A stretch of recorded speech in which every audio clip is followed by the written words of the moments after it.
Hey gang, welcome to another edition of Doc Schlock by request, where it's a review of the movie A Nightmare on Elm Street, the 2010 version.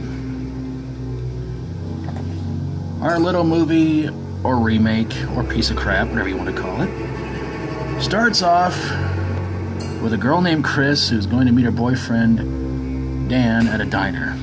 Or Dean, sorry.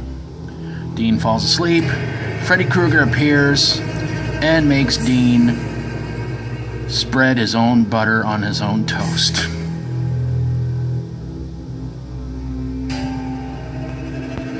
Okay, no, but you know what happens. Chris later on dreams of Freddy, where she's in a classroom, and they have a little confrontation, but Chris winds up getting out of her dream.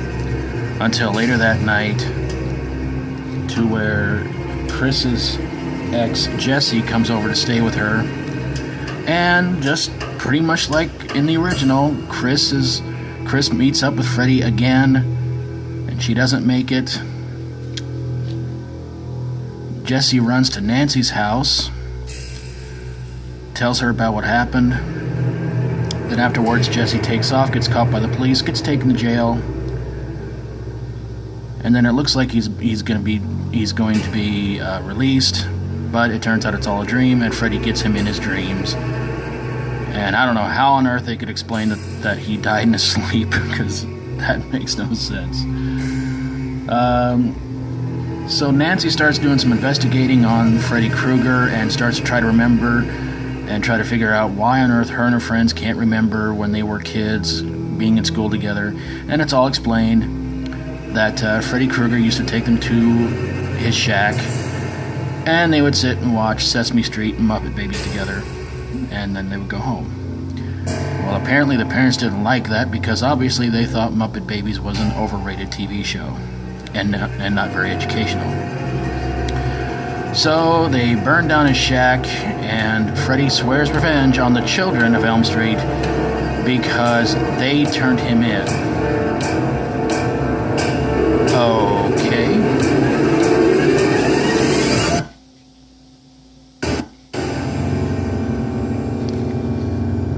So basically, I can't explain that music.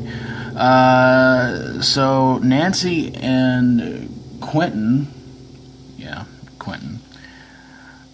get together to try and bring Freddy into the real world, which Nancy does, but Freddy also beats the holy living snot out of Quentin in the dream world. But they are able to bring Freddy into the real world. They defeat him. They once again burn down his shack. And it seems like everything's okay. Nancy and her mom are talking when Freddy appears behind her mom in a mirror and pulls her in, and Nancy winds up screaming.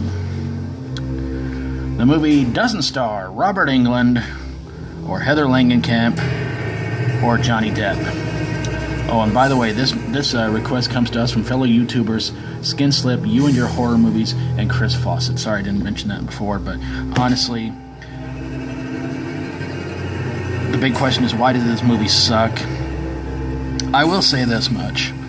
It had a different beginning, it had a different ending, but ultimately, overall, this movie tried relying on too much on almost like big budget special effects, CGI, and incredibly dull, boring acting from the actress who played Nancy. Freddy in this movie is not that much fun. In fact, it's almost like he's trying to be scary in this one, but it does no good. Freddy in the original was frightening, but at times you almost kind of felt like laughing at his one-liners. The one-liners they gave him in this one are so groanable. You just sit there and go, man, I could write better material. This movie,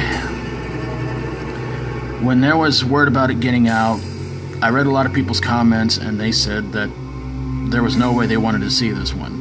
The trailer came out. I saw it. I was not impressed. The look of Freddy in this one was drastically different, but not very intimidating or scary looking. And even Robert Englund himself said the movie sucked. And there's been rumors going around that they're going to try to reboot this one yet again, but I gotta tell you guys, in all honesty, I got 2 words for them: Fantastic Four. Okay. This movie is really, really bad. Most people actually really like the Friday the 13th remake better.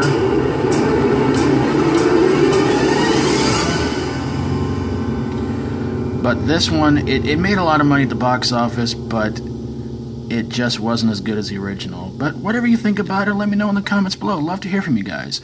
But there you guys have it, a review of Nightmare on Elm Street from 2010. Special thanks to Skinslip, You and Your Horror Movies, and Chris FAUCETT for their reviews. Please go check out their channels and subscribe to them. And hey, if you like my videos, always feel free to subscribe. And if you got a horror, sci-fi horror, comedy horror, fantasy horror movie that was remade and wasn't even close to being a nightmare, but it gave you some pretty serious bad dreams, send it my way and I will get on it ASAP. Thank you guys so very, very much for watching. And until next time, as always, stay strong and rock on.